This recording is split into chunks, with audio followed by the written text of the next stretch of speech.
Hello, this is Ben Branham from Modern Self-Protection, and this is 5 Minute Friday, a quick tip to help you get your self-defense straight. Most of it's reminders, but we can always use reminders at times. So today I'm going to talk about having a broken wing. Yesterday, I cut the snot out of my knuckle, had to have 3 stitches when I was mowing the yard, and on my left hand, so my left hand doesn't really work too well right now. I normally carry a pocket revolver in my left front pocket. I can't do that right now because I can't get, even with the bandage on, I can't get my hand in there and get a good grip on the gun. I have to pull it out with like 2 fingers and then try to grip the gun, and my fingers don't really work too much. It's really painful. So I can hardly do a grip on the gun, let alone really squeeze the trigger. I carry a Ruger LCR. It's got like a, I don't know, 10 or 12 pound trigger on it, and it's just not gonna work. Too much pain, too much work. So I went back to appendix carry. And that I used to do for a long time, and I just carry either a sticky brand holster or this one's from Ruger, and just kind of shove it in the crease of my leg and have it go sideways like this, so that it sits, the butt of the revolver here sits on my belt itself, and it's actually really stable for me. A little bit of extra tactical shelf there helps me hold it all in, but working with it is kind of a pain because you have to pull the holster out every time you go to reholster. Yes, I know that's not the greatest thing in the world, but it's super comfortable and it gets me to carry a gun every day, all the time. So now I can just slip it back to that appendix spot and go with it. I really busted everything out to do my practice today so that I could get time on the gun to make sure I could do everything and everything was working right. I'm not getting a real good hold on my left hand, but my right hand can compensate a little bit. My left hand can just steady, and I can get some actual pistol work and keep going with some training and some practice so that I can keep getting better even after I injure myself.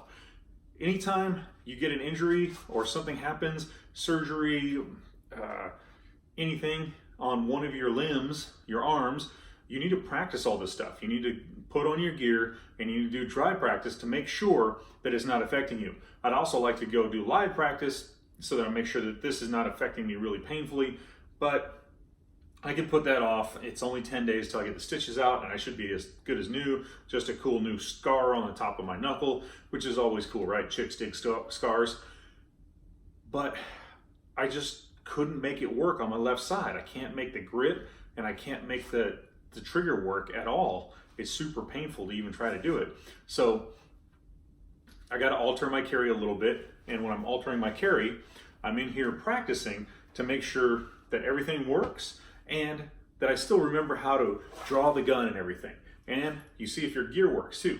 I know I've been doing it on purpose. This holster right here, this Ruger holster, is a great pocket holster. It works amazingly well in my pocket. For as an appendix, it sucks. I actually have sticky brand holsters that I use all the time as my appendix holster. I will be going back to one of those. Those didn't work as well as the pocket, but hey, so you use what's best for the tool for the job. I know it's not the greatest. Like I said, you got to pull everything out. I pull the holster out of my belt, shove the gun in there, and then shove the gun and the holster back in my belt so that there's no chance of me accidentally pull the trigger as I'm working it, and I keep everything safe and moving forward. But this is really just a video to remind you that if something happens to your hand, your shoulder, your back on one side, your arm, anything like that, you really need to get your gear out, make sure that everything works, and that you can do everything like you want it to, so that if you ever have to defend yourself, you know it all works.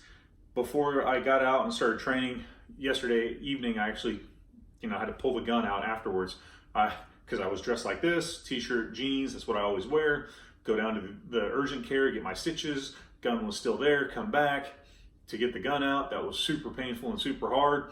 And so, in a real fight, I would have dug with my left hand and gone, ow, ow, ow, and then been trying to dig with my right hand into my left pocket to get that little revolver out, and that would have sucked because it would have taken a lot of time. So I get out, I practice, and I make sure that everything works and I can still do it. And yes, I actually trained to do reloads too, and with my bum wing in the revolver, I can still reload the revolver just like I would normally. It hurts a little bit, but it's not undoable, so that I know everything works like I normally do it, except for I have to carry the gun back appendix like I used to. I've done it for years, so a little bit of practice will get me back into it. Check yourself every once in a while. Make sure that gear works. Make sure your gun works. Make sure you are working where you want to be working. Thanks for listening. Thanks for watching. This is Ben Branham with 5 Minute Friday. If you want more great stuff, go to modernselfprotection.com. You can subscribe to the YouTube channel, all that good stuff, and listen to my podcast on iTunes.